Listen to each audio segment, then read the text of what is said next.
New York cyber business and industry Lions ক্লাবের অভিষেক অনুষ্ঠিত হয়েছে। নিউ ইয়র্কের লাগার্ডিয়া এয়ারপোর্ট মেরিয়েটে এই অনুষ্ঠানের আয়োজন করা হয়। এদিন আনুষ্ঠানিকভাবে ক্লাবের নতুন কার্যনির্বাহী কমিটি গঠন করা হয়। নিউ ইয়র্ক থেকে প্রতিনিধি রাশেদ আহমেদের পাঠানো তথ্য ও ভিডিও চিত্রে বিস্তারিত জানাচ্ছেন আমিনা রহমান সুপ্তি। জমকালো আয়োজনের মধ্যে দিয়ে new York cyber business and industry Lions ক্লাবের নতুন কার্যনির্বাহী কমিটি ঘোষণা করা হয়েছে।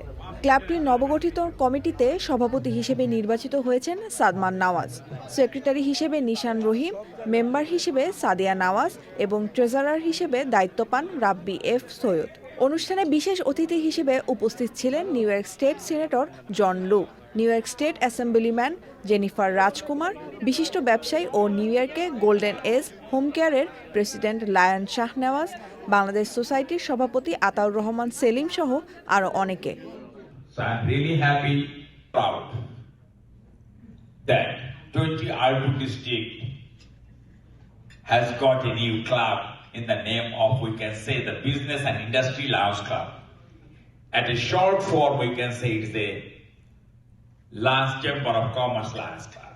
This occasion is a unique chance for us to exchange ideas, foster connection between the business community and beyond, and reform our commitment to serving with compassion and purpose. Our motto is as a lion to serve. So business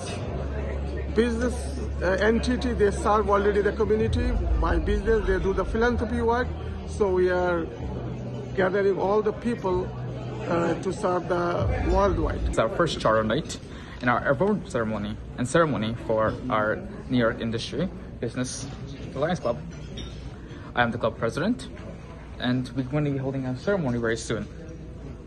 অতিথিরা তাদের বক্তব্যে Lions ক্লাবের মানবিক কার্যক্রম ও প্রবাসী কমিউনিটিতে সংগঠনটির গুরুত্বপূর্ণ ভূমিকার প্রশংসা করেন এবং নবনির্বাচিত কমিটিকে শুভকামনা জানান।